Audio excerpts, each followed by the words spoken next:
Good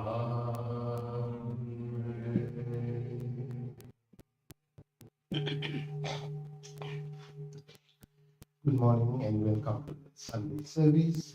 This morning we want to meditate few minutes. After meditation, we have Dhamma talk.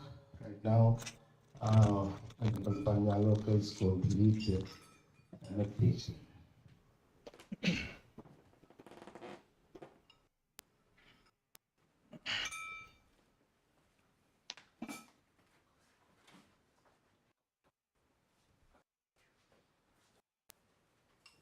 Okay, take a time to relax yourself.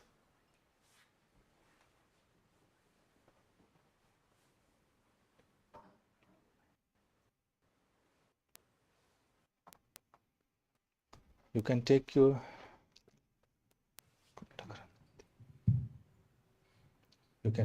time to relax yourself.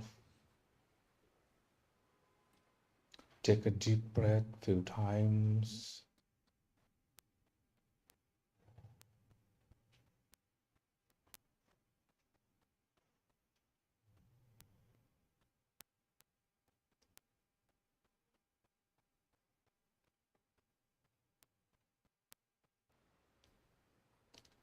Now we are going to practice the loving kindness meditation.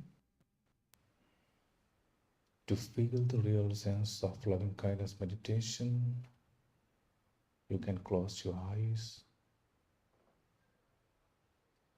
Only if you are comfortable, you can close your eyes till the end of loving kindness meditation. We are not in a hurry to practice loving kindness thoughts. Take your time to relax yourself.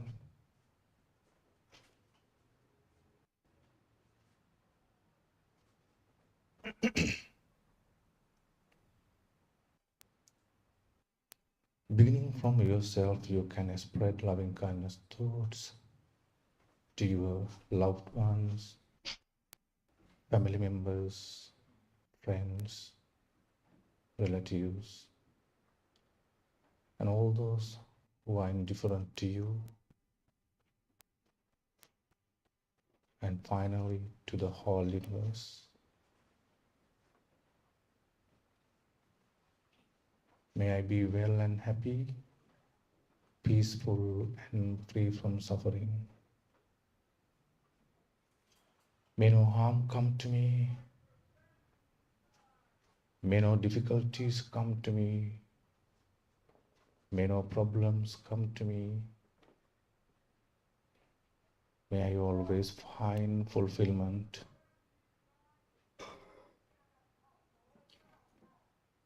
May I also have patience, courage, understanding, and determination to meet and overcome the inevitable difficulties, problems, and failures in life.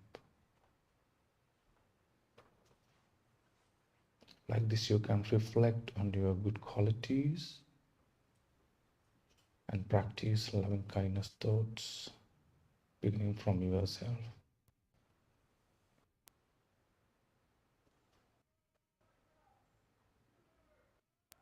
Now we are going to spread loving kindness thoughts to our family members,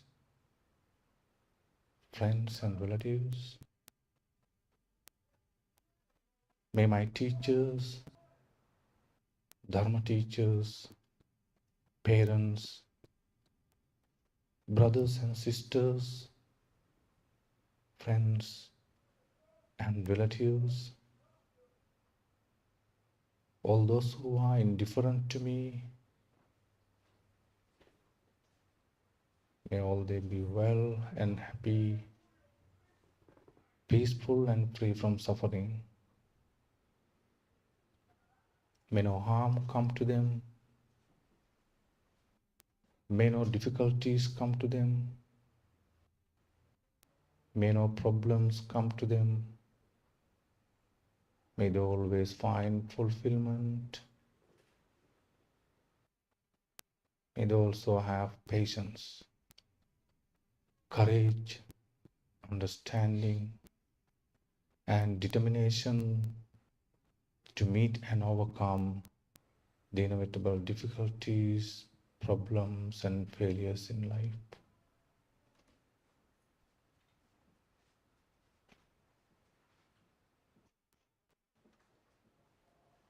Spread loving kindness thoughts to the whole universe.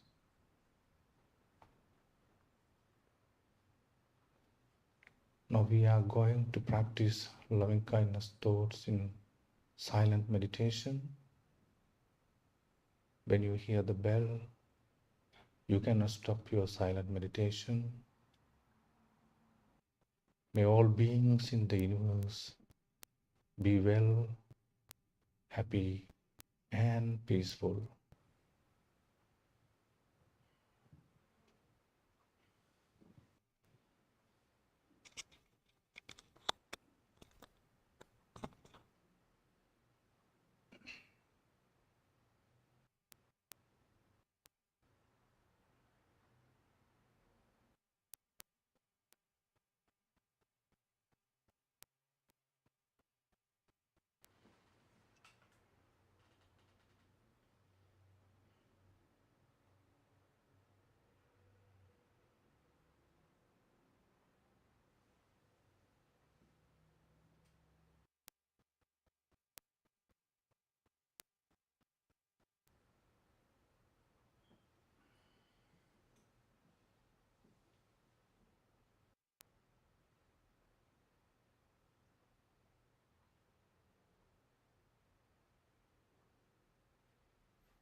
Thank you, Reverend Anna, for the meditation.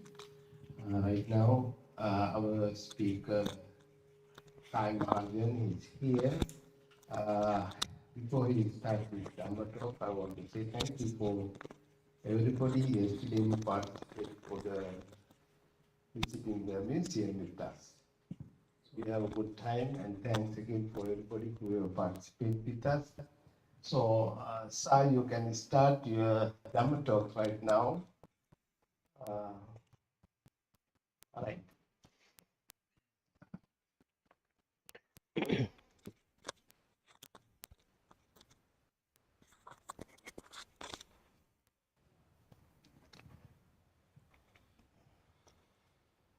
Namo tassa bhagavato arahato samma sambuddhassa. Namo tassa bhagavato arahato samma sambuddhassa. Namo tassa bhagavato arahato samma sambuddhassa. Saddha dhanang sila dhanang hiriyotappinang dhanang. Sutta dhanang chachago che panyame sattamang dhanang. The abbot of International Buddhist Meditation Center, Bhante Santi, and their venerable sirs and their friends in Dhamma. As usual, it's an honor and with great delight that I participate this Sunday service with you. And I hope you had a safe drive to the temple, and I hope the same when you return to your places. And at the end of today's session, hopefully you will have few fruitful thoughts to reflect on today and also rest of the day, and perhaps make the best out of our time. And I mentioned about these 7 wealth that Buddha prescribed. The Buddha talked about different types of wealth because I've been attending few meetings in my role as an instructor on campus. We had a meeting on how to use AI for classes, and you attend a meeting how to improve our assessment for students. As if you don't know, I'm an instructor in Cal State San Bernardino. So when I attend those meetings, I've been hearing, maybe this is new to me, but not to you. I've been hearing this word ROI, right? Return on investment. Now you hear a lot because we are so much concerned about how my time is spent and what am I getting out of the time that I spent on learning and using these skills. And unfortunately, the Buddhist activities, ROI, is not in Bitcoin or in the trade market values, right? It's more like moral and ethical qualities that we gain. And I was driving with my friend. We talked about having crisis in different stages of life. And I had a friend who went through similar crisis on his 50th birthday. I was excited to wish birthday, but the conversation went very downhill, talking about all the things that he missed and could have done or should have done. And we were talking, how life becomes void when you don't have values. And sometimes those values could be different for each one of us. We may have different values. And I thought, how about the Buddha? If you had a chance to talk to the Buddha today, I always like to imagine that. And I like to joke that we might have the opportunity when the Buddha was around and missed it, we're too busy. So what if we had a chance to talk to the Buddha and ask him, what do you value the most as a human? We believe that he perfected all those paramitas. He went through a lot to learn what would be the best thing to do. And he gave some good advice, and that's what I'm quoting, this 7 wealth. 7 wealth. I'm trying to keep it short so we can have a little conversation and maybe discussion. The first one he mentioned about Saddha Dhanam. And it's a confidence which I like to compare with the opposite side, right? When as humans, no matter where you come from, I'm from Nepal, I grew up in Hindu culture, we were told a lot of stories about the gods. And we have more gods than humans in Nepal. We have 33 million gods. So we don't have that many people, but we have a lot of gods. Unfortunately, If we were to assign each god to take care of one human being in Nepal, we would be very prosperous. That's not the case. A lot of stories were fed about gods, and we were told to believe in these superpower because we want to make sense of our life experience. Why some people are rich and some are not, why some people are healthy and some are not. And we try to make sense of some of these conditions, underlying factors. Yes, we have science, we have psychology, we have many other fields to explain the etiology of these conditions, but not always to explain everything we experience. So God was one great helper to make sense of those important conditions. And unfortunately, we can't ask too much. But Buddha was very different. He did not want us to bow him as a superpower, giving all our problems to him and find a solution. And if you do that, you would be disappointed. Buddha would say, I'm sorry, man, that's up to you, not on me. I'll tell you the direction. It's on you to find the solution. I'm not going to solve your problem. That's Buddha's approach. And how do we develop confidence in this person? That's where I want you to, if you have not done it, I really highly encourage, read the Buddha story. I hope you will find connection to him as a person. He was a prince born in Lumbini, and his kingdom was in Kapilwastu, currently in Nepal. And he was raised as a normal child. But the parents were very protective. You can think of like helicopter parenting. That's what Buddha went through. He did not see any kind of negative life experience. He was protected from all conditions of life, sickness, illness, poverty, homelessness. He never saw those things up until he was 16. And when he hit 16, he ran into a sick person, then ran into another very different than a normal young person. It made him think. It made him think like, what is this? What is this state of being I don't recognize? And that made him think about, am I going to be one of them?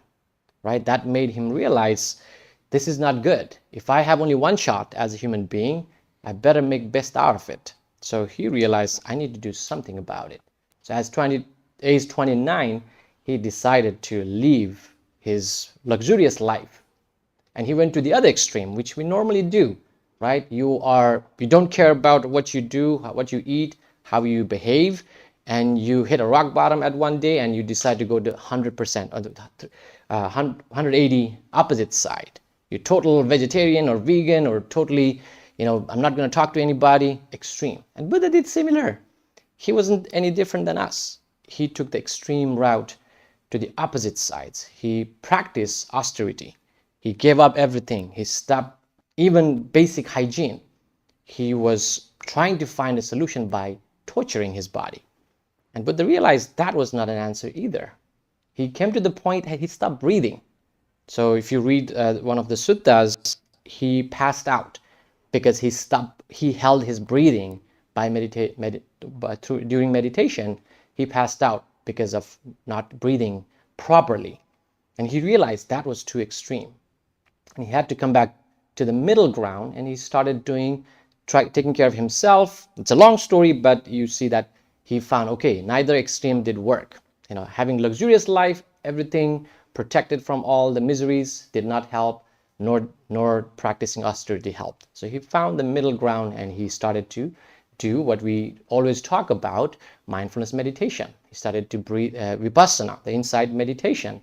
And that led him to realize, achieve his enlightenment on the Vesak day. This is about 2,600 years ago. Not so long if you look at the human history.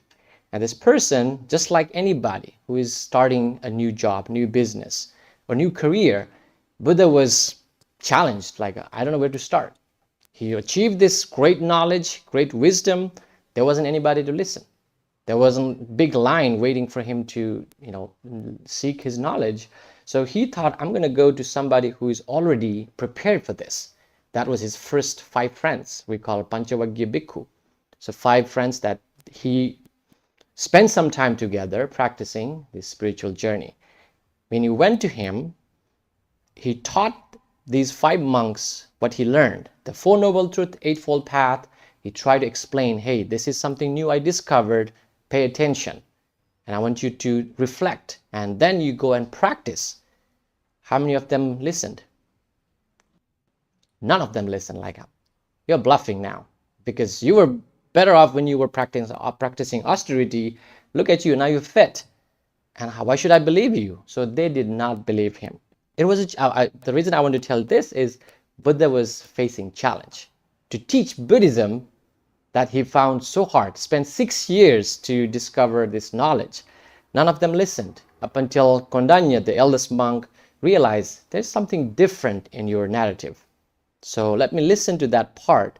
And he reflected. That led Kondanya Bante to achieve the first stage of enlightenment. That's when he found. It took Buddha so many attempts. You look at the sutta, Dhammacakkappavattana Sutta, it does not repeat all the struggle the Buddha did. It just tells Buddha repeated 3 times, and everybody rejected his story. And finally, Buddha had to even pledge, if I have ever said this before, do you remember if I ever mentioned these things before? So that convinced one monk, and then eventually all of them. That's how he started. First only 5. Then he approached to another few other 55. That's how the group expanded. And he taught the 8 Noble Path. And the very first day, this is very young person. Actually, Buddha was younger than me then. So 36-year-old young man taught this teaching.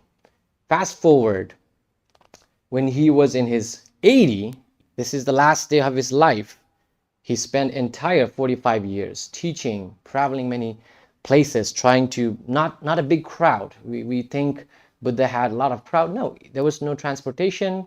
He walked on barefoot. He traveled many places. Sometimes he would travel miles upon miles to meet one person, to give simple guidance, and not to show any magic. He was not a magician. All he wanted to do was give them some guidance, right? And it's very rare these days, like who does that? Exactly. These days, those things are not very often. So 80 years old, very old. I don't know if anybody's 80 years old here. So Buddha was very old than any of us. And he was in his deathbed counting his last breath. And he would tell, I'm like an old cart. All the broken pieces put together, I'm counting my last breath. But he advised, Handanani bhikkhave amantayami wo. This is my last time addressing you. Vaya Dhamma sankara appamadena sampadeta. So his teaching aligned with what he taught 45 years ago. He repeated the same teaching 45 years later. Nothing changed, nothing added or removed. And that is the teacher that you have to have confidence in. So that's the very first wealth. The reason I told this brief Buddha story is you want a master, you want a teacher who is consistent, who will give you consistent message. And Buddha gave that message on the day 1 and last day. And he wanted us to take responsibility. Think about his teaching, not just because he said it. And that's another incident. There were people confused. So many teachers come here and teach different stories, different philosophy. We don't know who to trust. And Buddha would tell her, rightfully so. That is confusing to anybody. How about you think about this? And he would give simple advice. And his advice is very simple. If you summarize a lot of texts, if you summarize them together, it's Sabba Papa Sakaranang, right? That's in the Dhammapada you say. As a human, the best teaching, best message from the Buddha is to stay away from the bad deeds. Things that would hurt you, hurt others. So stay away from that, bad deeds. Kusalasa upasampada. Try to improve your good behaviors or wholesome deeds, because that becomes the sword to reduce our defilements, the klesa. And satitta pariyodapana. Try to have a good grasp of your own mind. You train your mind well. Etang Buddhana Sasanam. This is the Buddha's teaching. So he gave this Buddha's teaching in a very succinct way. And that is the place where you place your confidence. And the third one is the Sangha, the monks, the bhikkhus. And this is where Buddha advised this would be your best wealth, the first one. And having confidence in Buddha, Dhamma, and Sangha requires little effort, just like any other skill. You might need to read a little bit, ask questions, and I can assure you from what I know about Buddhism, you can ask any question. There is no secret in Buddhism. And Buddha even himself said that vivatto virochati.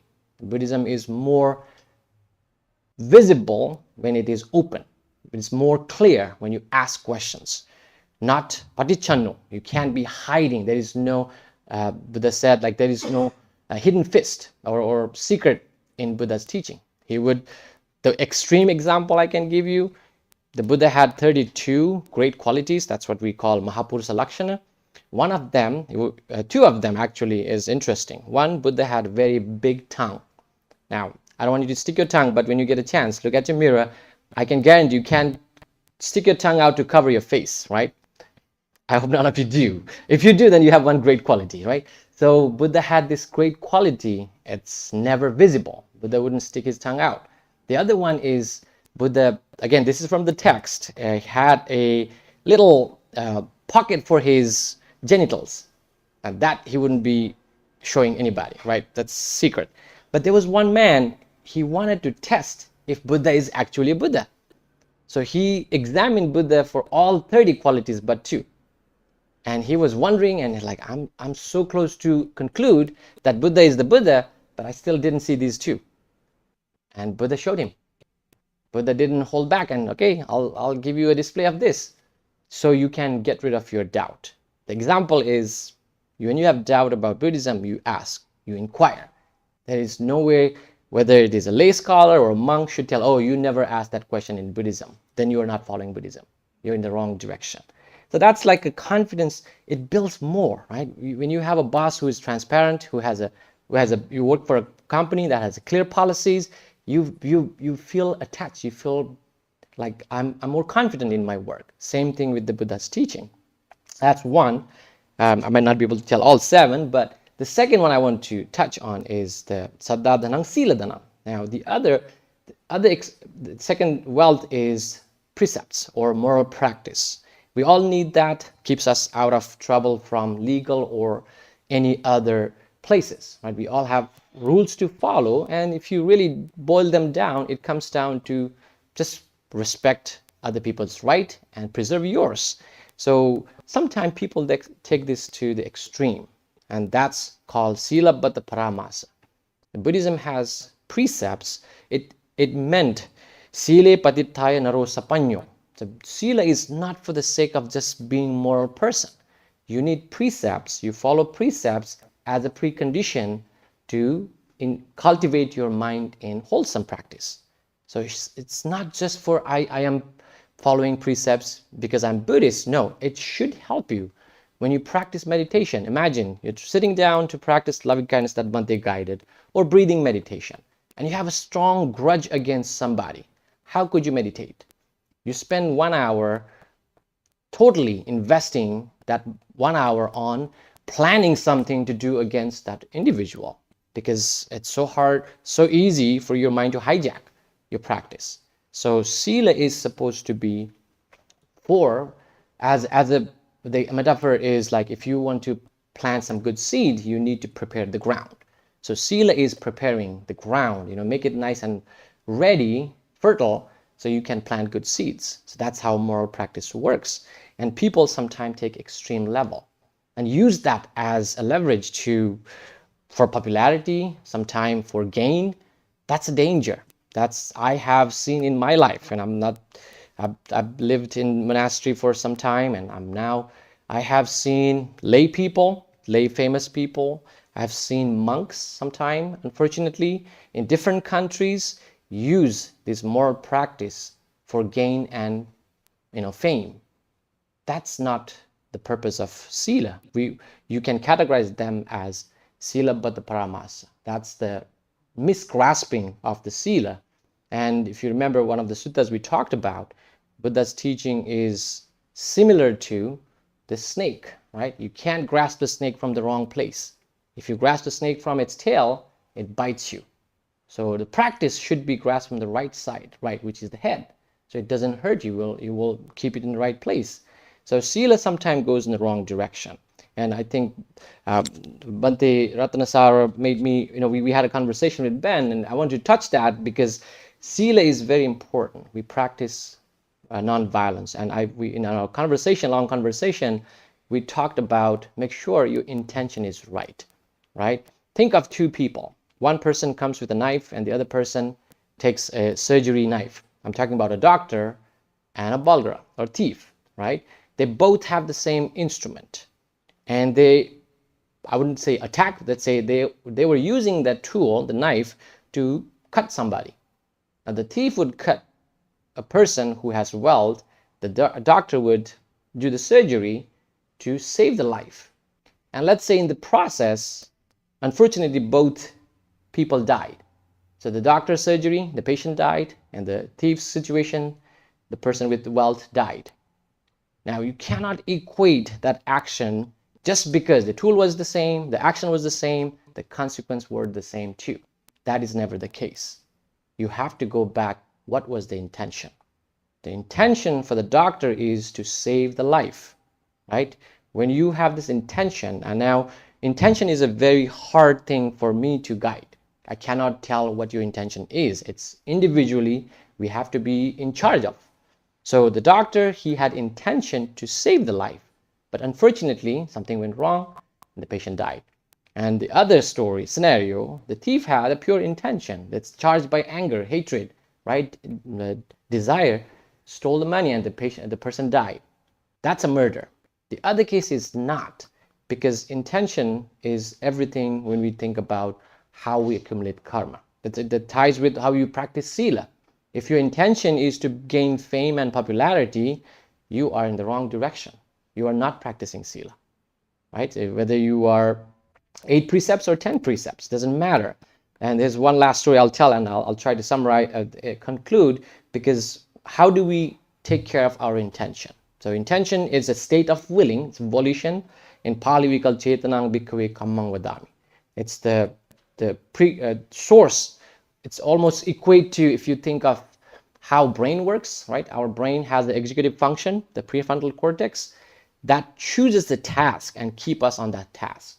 It's like almost like you go to a busy place and you're trying to have a conversation because you chose to have that conversation and you're very focused on what person is saying and what you want to respond.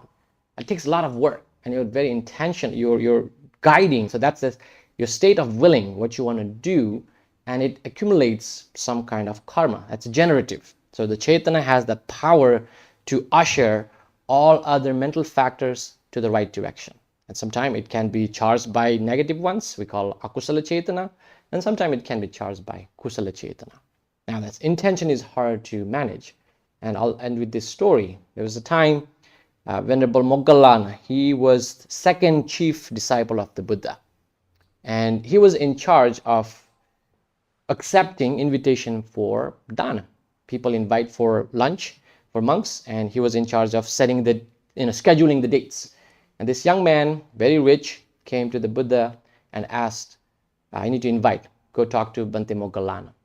He went and talked and he asked, Bhante, I want to invite monks for 500 monks for lunch, for almsgiving. Can you set it up for tomorrow? And Moggallana Bhante checked and he said, sorry, there's a conflict because we have already accepted different invitation. So we have to schedule your invitation a week after. And the young man, smart, said, okay, I'll take that date, but you need to assure me 3 things. So first thing, can you assure that the monks will be still alive, the Buddha will be still alive when the week passed? He asked the right guy. Moggallana Bhante had psychic power, so he used his psychic power to check. Okay, yes, a week after, Buddha will be still intact, there will be monks, you're good. Okay, the second thing I want to assure is, can you assure that I will have my wealth still intact? Like, okay, let me do that too. So Moggallana Bhante checked, yeah, everything is in place, you're fine. The last one, can you assure that my confidence, my my intention to be generous will be intact? And Moggallana Bhante, in a second, without even thinking, like, oh, that's up to you. That's not on me. So that's up to you. Even the best monk, best bhikkhu in the Buddha's group couldn't assure that your intention will be the same from today to next week, because that's very flexible, changes. And one way, so the solution is, I don't want you to fear like, oh my, I don't know if I'm going to come back next week. Well, one way to assure is continue the practice and continue to reflect. So that's the second wealth. So practicing precepts with intention and thinking the precept as the setting your ground ready for next level. So we'll talk about the other few, 5 of them in our next meeting. So I'll conclude there for now. So just to summarize this, have confidence and read about the Buddha, think about him, and I want you to really, it's not because so and so told me, so and so guided me, I don't have anywhere to go, that's why I go to temple, versus like, this I feel, this I connect, this helps me to guide my life in the right direction, and practicing precepts with that intentionality. So thank you for listening.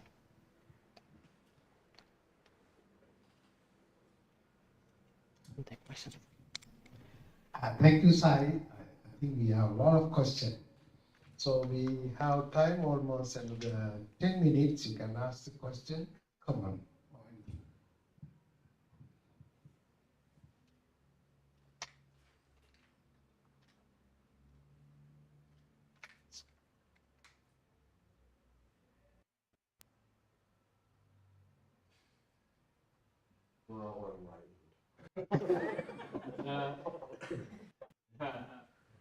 I know how to test that.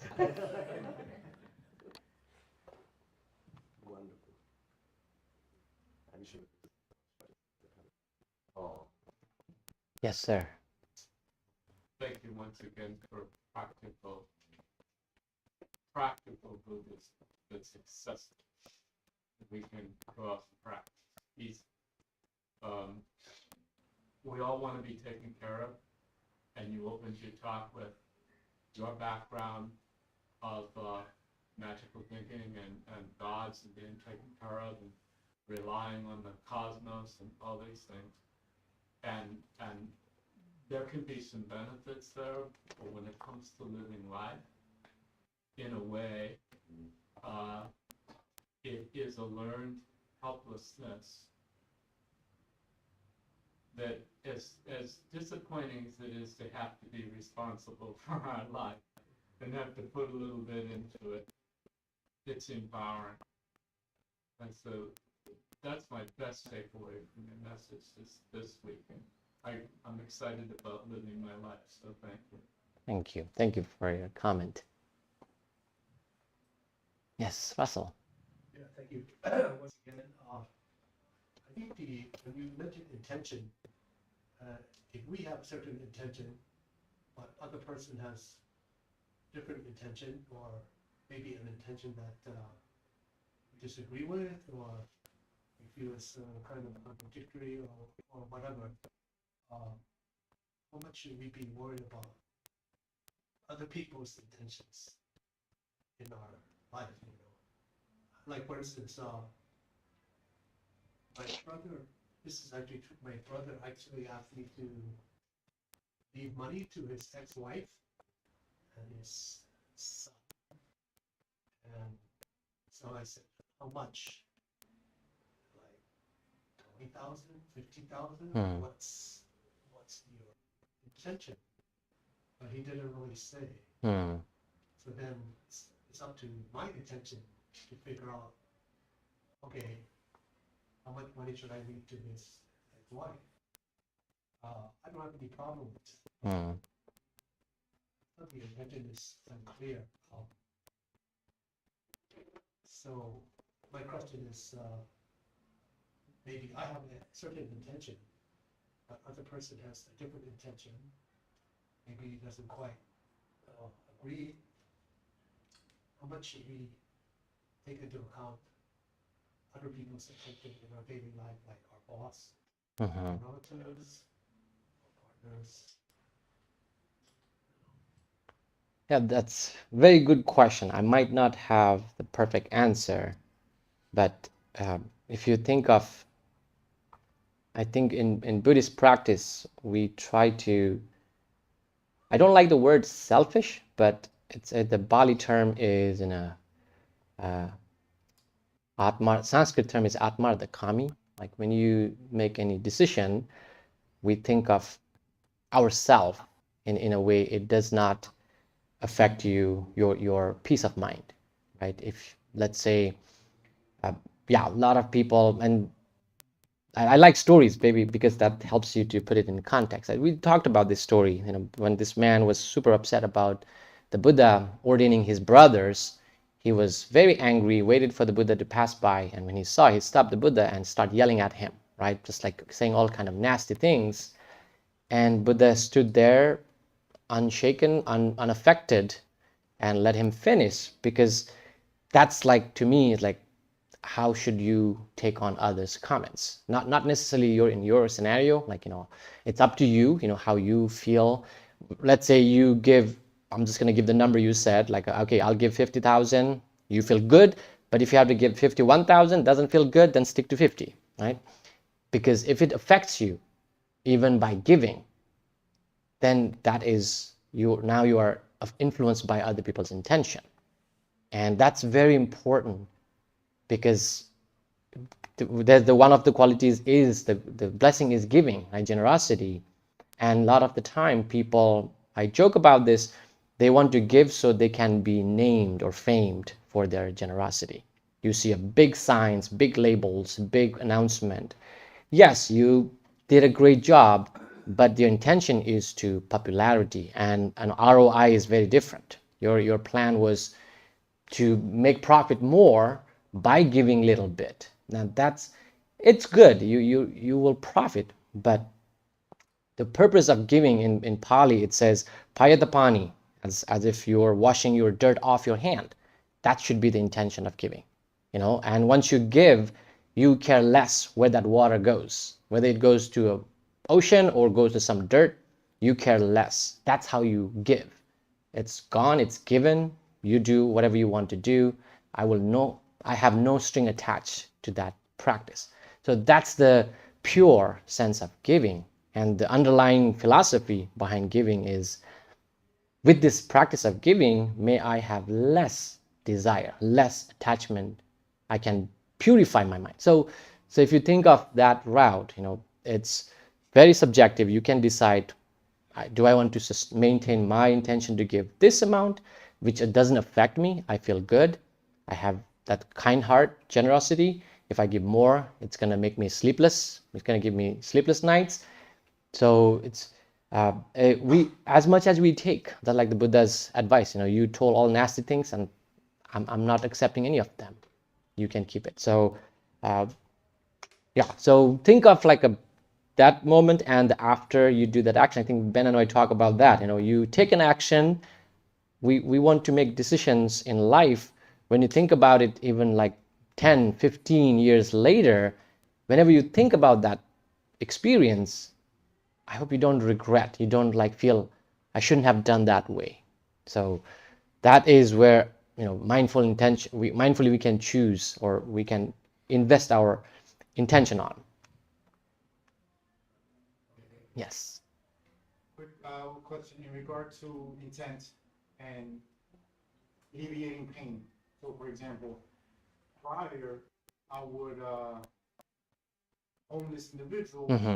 Instead of they were asking for money, I would buy them food. If they're behind me in line, I'll buy something. I'll buy it for them, right? Recently, I'd say in the last 4 months, maybe, I didn't give them money before because they would use it for drugs. I would assume they would use it for drugs. But the last 3-4 months, if the point is to alleviate their pain, right, whether it's from groceries, if I give them the $5 to help them for the drugs, I'm still alleviating their pain, right?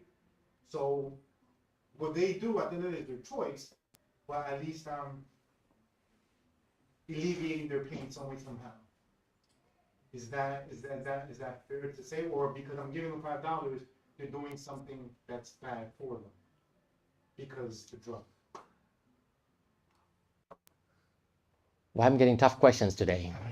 Okay, so yes, I think I am not the right person to answer, what you do with those kind of generosity, because like I said, you have well intended to help the person.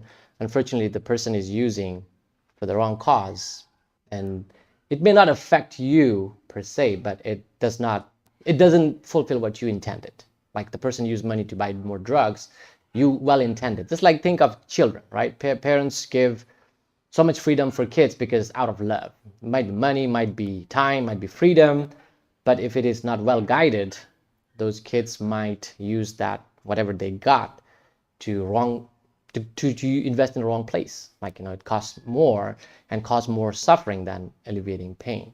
So it's a bigger problem. Yeah, we see that, and I'm proponent of not giving money when I see, and what I have done is I rather, if I'm not driving, I would never get out of my car and go to the restaurant and buy food.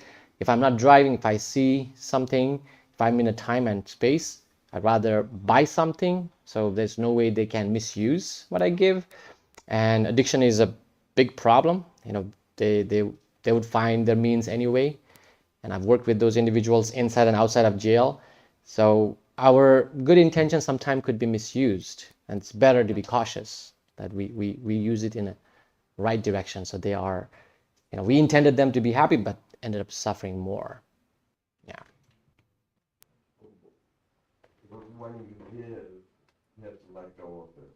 If you give, you can't worry about what they're going to do. And if you feel like they are going to do drugs and they suffer, then you just don't give at that moment.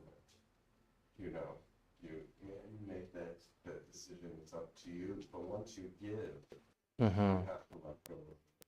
But if you really feel they're ready to do drugs, then don't do it at that moment.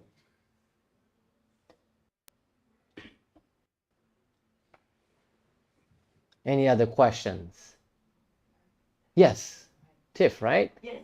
Yes, Tiff. So I guess I've been, following the precepts, and I still hang out with friends that don't practice Buddhism, and are not into it, interested, even though I try to talk to them about it, but I'm faced with resistance, so I stop. And I'm not critical of anybody not following anything, and so I go hang out, and it's just really difficult for me lately. So I'm in a place where I'm like, wait, it's because I'm getting a little pushback, and a lot of people just not talking nice things to me because of how I've changed.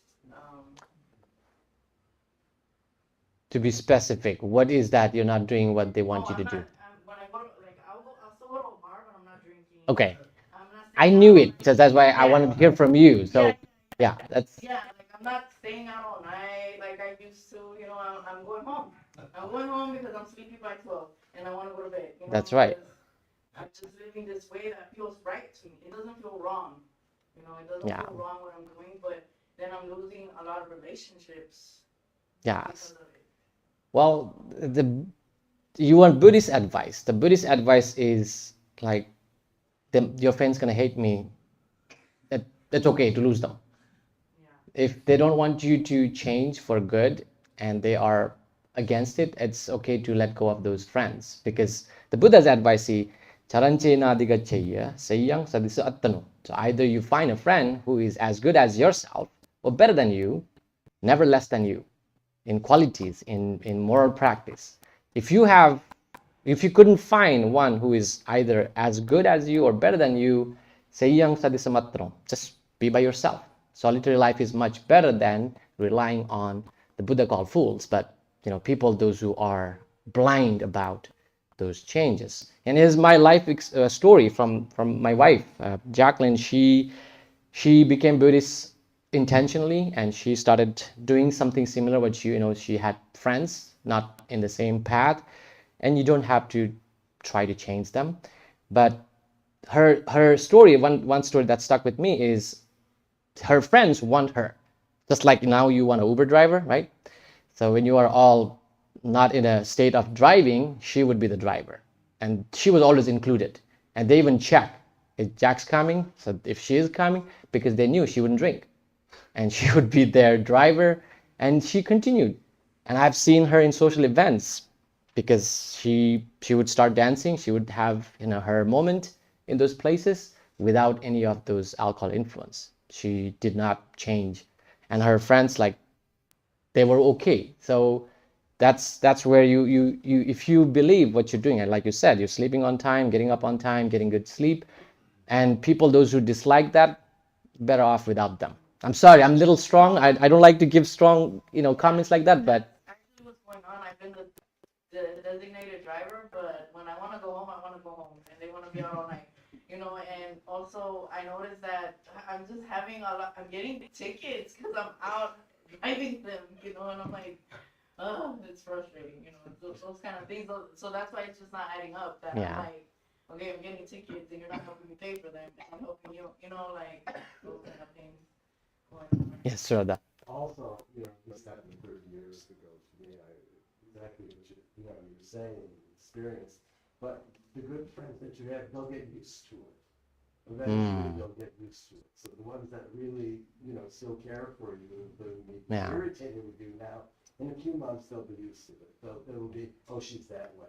That'll be it. That'll be it. Stop meeting them at bars. No, I mean that. I mean, if some of the, let's say, tension is coming from the fact that you are now the de facto designated driver and they're not respecting when you want to leave, don't meet them there. Right? Meet them somewhere else, do something else. Right? If their friendship with you is tied up in alcohol, right, you're going to have a difficult time being friends with them. Right? So it's on you to redefine the friendships, and it's on them to meet you there. And if they don't, that's okay. The ones that will make that effort to meet you where you are, those are the people worth having in your life. Because you are doing something that feels good and skillful, and you're making changes that feel like they're a positive in your life. The people who really care for you will make sure that you continue that way. And one of the ways you can help them do that is by not meeting them where they are, say, confronted with the drastic and dramatic changes and how they feel they're being negatively affected. So try to see if you can do something else. Like I had friends like that in the past. We stopped meeting in places like that. I defined where we would meet. So like, we're going to a tea house, we're going to a museum, we're going to dinner, right? And I wouldn't meet them at bars. And after a while, they stopped inviting me to bars. Some people stopped seeing me, and some just invited me to different things. And we've maintained friendships now for 20 years or more. Let's see if that makes a difference.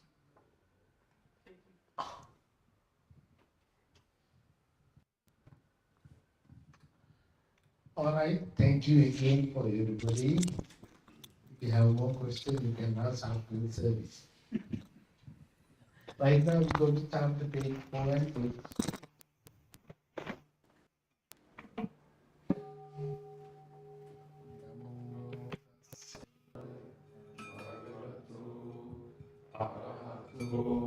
Sama Sambuddhassa Namo Tassa Bhagavato Arahato Sama Sambuddhassa Namo Tassa Bhagavato Arahato Sama Sambuddhassa Idam saranam gacchami, Dhammam saranam gacchami, Sangham saranam gacchami.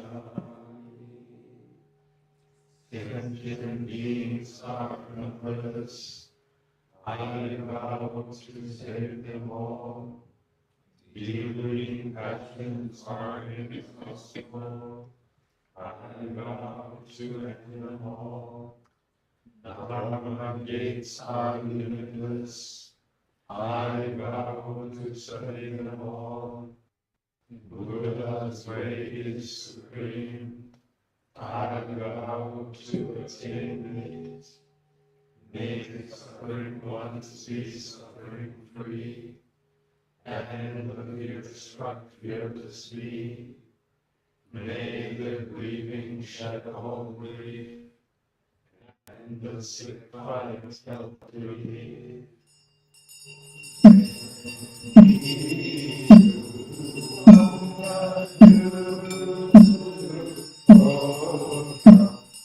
Oh,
Again, for everybody, thanks. Hi. We have tea and cookies and a couple of announcements. Next Sunday, Subodha is going to give a Dhamma talk. Please come and join it also. Again, thank you, Sai, and thank you for everybody. By the power of the Buddha, Dhamma, and the Sangha, you all be well and happy. Sadhu, sadhu, sadhu.